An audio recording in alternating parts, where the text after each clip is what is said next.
Cooper Clever 1972 here, obviously with another video. Well, earlier today was a stream, a guitar stream, but I wanted to address a topic that another YouTuber brought up. His channel is Gray 1951. His name is Mike, and a friend of his from the UK, Ian. He was asking, what movies have you put off watching? So I'm sort of winging it here. I only picked up just a few movies from my collection, and there's probably a little bit more than that. But I just wanted to, Mike. I think I'm gonna not quite answer the question correctly. I am and I'm not. So, what movies have I put off watching? Well, here's a film I have watched. Oh, and I know, it's not just films I own. It's streaming, because another film that fired this discussion off for me and made me think about addressing this topic was a film I just saw. When did I finish it? Yesterday. I finished it yesterday, and I started it on Friday, and it was a disgusting movie. So disgusting movies, I think, are the films I put off.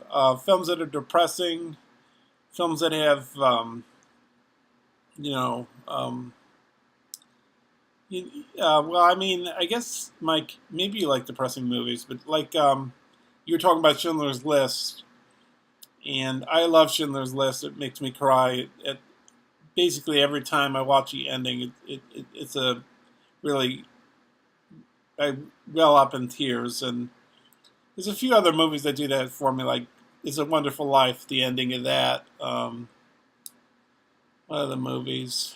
Maybe E.T., I don't know. But not the first time I saw it, because when I saw it in the theater, there's somebody's head blocking my view of the film. So, I mean, I saw the film, but I really couldn't get into it. But, I don't know. There's a few other movies that are tearjerkers. And I'm looking at my DVDs on the other side of the wall now. Other side of the room, I should say, not wall. I don't know. But, there's a few here and there that make me cry. And I did a video. I did a video of films that make me cry. So if you want to see that, peruse my videos and you'll find it. So, but anyways, I thought I'd address this topic from an angle of disgust. Films that are awful by their lack of taste, and then they sort of see some. It's kind of murky, kind of hard to decipher what has taste and what doesn't, because you could say that something disgusting can have some merit to it, but it might not be a pleasant watching experience. Let me get to like one of these movies. This is a movie I have watched. I do own. I've only watched it once. I don't know if I can watch it again, but I think it's an important movie, and that's Salo, or The 120 Days of Sodom. And it's directed by Pier Paolo Pasolini. Or Pasolini, I should say, maybe. So in that particular movie, in fact, there's a reference to it on the very front of the Criterion cover. They eat. It's these young kids. They're taken to a mansion by these Italian fascists, and it's towards the end of the World War II, and they're subjected to all kinds of humiliating and not just humiliating, but like painful encounters. So they have to eat food with nails in it, and some of them are naked, and they have collars attached like they're dogs, and some of them are put into men are put into wedding dresses. But that's not really what takes the cake. The thing that takes the cake is the scene where I want to. They eat their own waste, and it's a very hard scene to watch. When they were filming the scene, two of the actors gagged while they were shooting. Maybe it's in the film. I'm not quite sure. Um, so, um, and then they have another scene where they're cutting out where they're forcing the young people to cut off the other people's eyes and tongues. But like in the special features of this movie, um, there's a photographer. I think he's an Italian photographer, and he witnessed what happened to Abu Ghraib in Iraq. And how the Iraq prisoners were tortured. Basically, what the point of this movie is, I think, is, and even though it's disgusting and it goes around that way, disgusting. When a government is left to its own devices, when it becomes very corrupt, gets caught up in its own power, it can do horrible things to its citizens. So it's about the corruption of power. It's about, the eating waste thing was Pasolini's idea of fast food, I guess he said, and but I think it's a film about. It's a film addressing. I'm getting lost here for. Okay. So it's a film about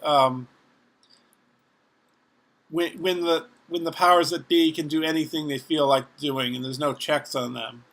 So it's about how people in power can do terrible things to people, and that it can't be eliminated. That we always have to be aware of that. I guess that's sort of the point.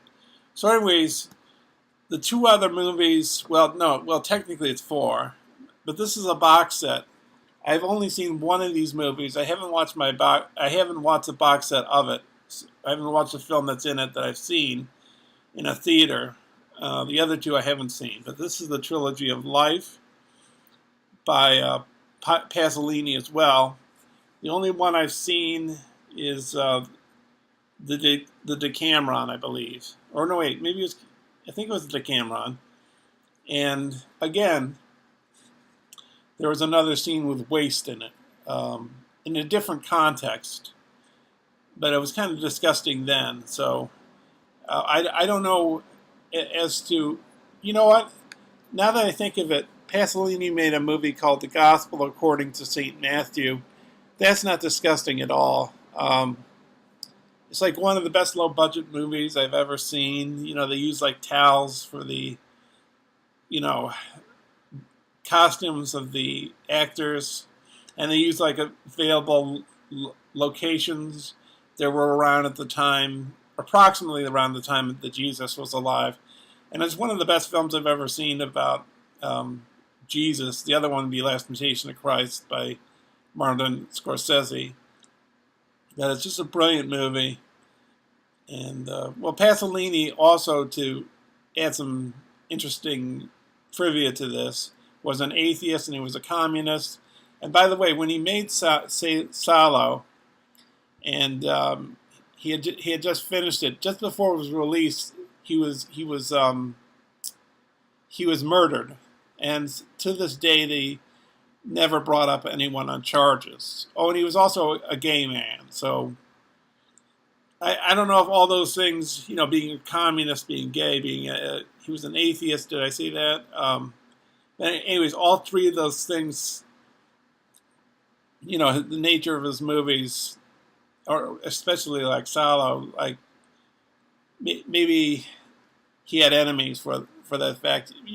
You people watching might know better, might know much further as to, how Pasolini's life and how people reacted to his films and his legacy and all that stuff. But and this film, I think I won't have any trouble watching. But this is Mama Roma, which is by Pasolini too. Pasolini was also a poet. But I think this is about like prostitutes, or am I wrong? I'm trying to look at the back. Um, yeah, it was banned upon its release for obscenity. Uh, and yeah, so anyways, um, so the films I think I would put off watching, maybe never watch. I got the Criterion Channel. It's about a month now, a little around a month. I have it. I've had the Criterion Channel, so I've watched some movies off the Criterion Channel, and one of them I watched, and I should have thought about it more because it was a John Waters movie, and because I've heard what Pink Flamingos. He had this drag queen character named Divine.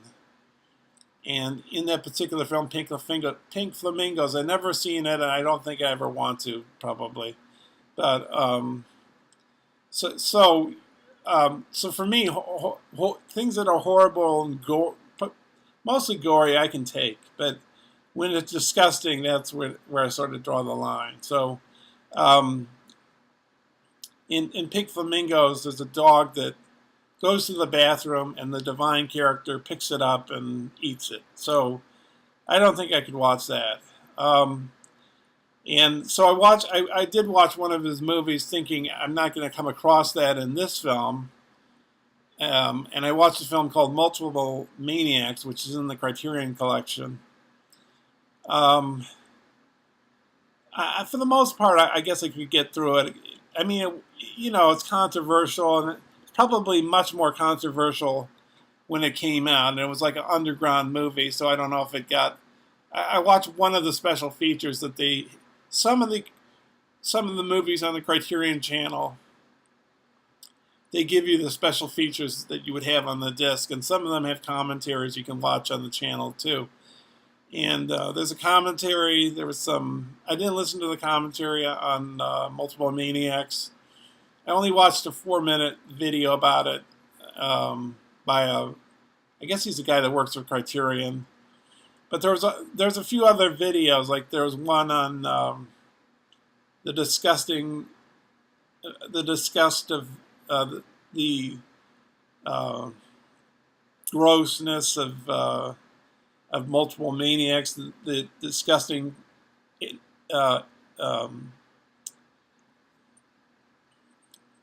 well, just how disgusting it is. And there's something else, and there's the commentary. So I didn't bother watching those. I don't know if I can, because in Multiple Maniacs, mostly I could get through it. I know it's supposed to be shocking to some people. It didn't shock me that much. Maybe because it's the 1960s, and as time has gone by, they've upped and they've accelerated. They've gone to more extremes as time has gone on. But at the start of the movie, I think it's okay if I say this. I don't think it's much of a spoiler. One of the characters in this circus show, you can tell it's low budget because there's a bunch of people's houses on a street, and it must have been filmed in the winter or the fall. I think you see, well, no, there's snow in some of the scenes, but there's like leaves all on the ground, and they have these tents set up, and it's just like a circus of freaks. And the guy says, I was prepared. I guess I was prepared for what was going to come up, but I still was going to get sick. And I sort of looked away from the screen when it happened. And that is, a guy vomits and then he eats it back up. So I sort of looked, and then I looked away, and I don't think I can watch that. I'm going to try to stay off that kind of stuff, I think. And it's sort of sacrilegious, some of the film. They film part of it in a church, and they do something kind of nasty in there sexually. And I'm thinking to myself, he must have shot this guerrilla style, John Waters. But there's something else I wanted to say about disgusting movies. Oh, so there's a film I watched on Netflix, I believe it was Netflix, called The Human Centipede. It's a horror movie. Um, that really didn't get to me. What got to me is how I should have, maybe I should have not put myself in that position, but um, this Nazi scientist guy has cut he's attaching them from their rear end to the mouth together to form two women and a man as a human centipede, and let's just say something happens that's disgusting with a person's body functions, and unbelievable. Well, I don't know if it's unbelievable, but they made a Human Centipede 2 and they made a Human Centipede 3. I don't know. I don't think I'm in a rush to watch them. Sometimes I wonder, why would I watch a film like The Human Centipede? I feel like I can get through it, but then, sometimes I think about the next day and I'm eating and it's not a pleasant feeling. And there's so many other films I want to watch. Anyways, there's tons of movies to watch, so why watch these disgusting films that are just awful? I mean, I can watch a few things that are disgusting. I like gory stuff. I mean, I watched a film just now off of Mubi, Japanese movie, and you see a knife go right into a guy's eye, and that kind of makes me wince, but it doesn't really get to me as much. But things that involve bodily functions, I think, are, things coming out of the mouth or coming out of the butt are just, nah. I think I'm gonna try to steer clear of that stuff. And there's a movie called Cannibal Holocaust. Maybe I'll watch it. I'm not sure, but eating people. I mean, there's a few films I've seen. There's one film I have called Fires on the Plain, Japanese film by Kan Ichikawa. But there's a scene with cannibalism, but it's not really. It's a black and white film, and it's not really that annoying. It works in the story very well, and it just it's set in World War II. I think it's Guadalcanal, and it's like about the futility of war, and but they're starving and they have to survive somehow. So I can forgive that, and I don't really care. It doesn't get to me, or like a film like Alive, that doesn't get to me either. But I don't know. A few people I know talk about Cannibal Holocaust. They've seen it and they don't mind it. I don't know about me. So I don't know. Maybe I'm not in a rush to see that. Who knows? Anyways, I thought I'd offer my 2 cents. And basically, it's not films I put off. There are films I've put off watching just because I haven't got to it, because like something got in the way, like a film is expiring on Mubi, or I want to watch something off one of my streaming services like Netflix or Criterion Channel, or something's leaving Criterion Channel. I'm trying to be savvy, I'm trying to keep alert of what's leaving Netflix and coming on to Netflix, and it's a big juggling act. I've got tons of movies to watch still.